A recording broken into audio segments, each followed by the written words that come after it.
Ang amos. Amos. Ayan. Oh, sige, kapain mo. Ikaw ang kumapa. Ako na.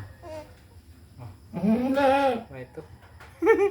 Amos lang meron ka eh. Yan. Ah. Si Okta. Okta. Galing mo ah. Ganda ng gatas ni Neneng Black. Maganda ang lunog niyan eh. Kaya ayun, pakita mo yung nanay. Pakita mo yung kanyang nanay. Neneng Black. Ilagay namin sa bote kasi hindi pa siya sanay, first time niya nagkaan. Kaya hindi pa siya sanay. Pakita mo na si Dede na siya ulit. So, manual feeding. Bottle feeding.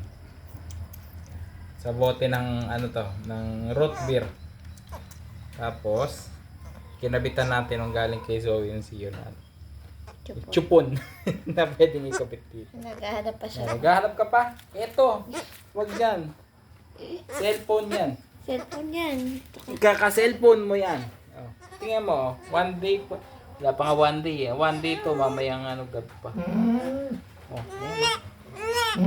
kaya lang, siya ay yung product ng inbreeding. Sorry. Wala tayo barako ulit. Kaya amin to. Hindi mo na siya pang-out. Amin to. Diba? Yeah. Pero magandang tenga niya, no? Haba naman. Iba yun ng iyong nanay. Hindi ko natin ka sa maubos. In-extract ko sa magkabila niyang nipple. Yan.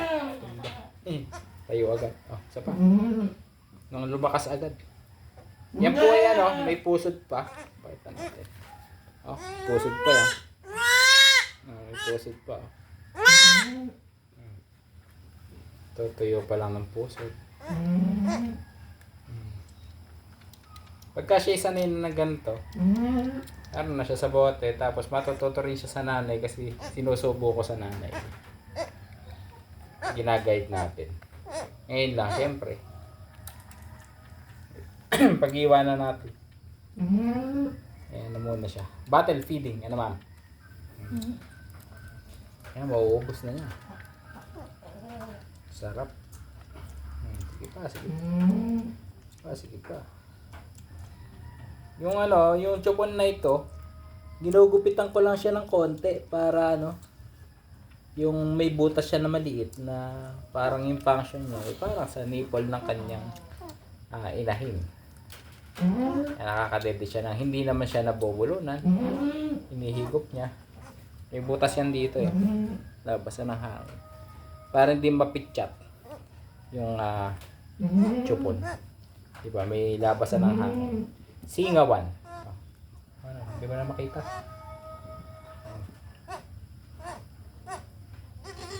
Kapit na, maubos mo na, konti na lang. Ganyan po ang nagbabattle feeding. Diba?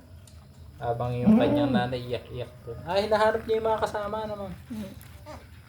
Siyempre, pag nagpaanak ka ng kambing, hihiwalay mo siya para itong bisiro hindi mayapakan nung mas malalaking kambing. Yan, lagi mo silang bibigyan ng sarili nilang kwarto. Neneng Black. Neneng Black, anak ni Mama Brown. Ito si Okta, apo na ni Mama Brown. Matindi dyan.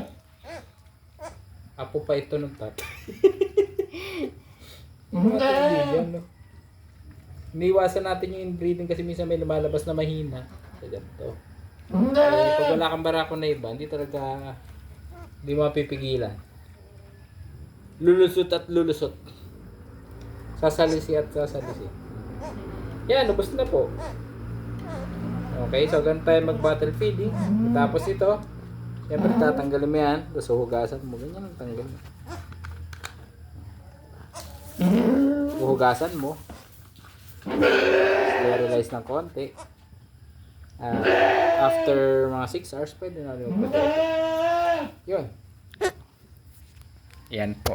Teacher Rhea. Hello. Wow. Yan po, Teacher Rhea. Yun. Hello. Okay ba? Okay. Bye-bye na. Men in Black. Happy Go Tracing.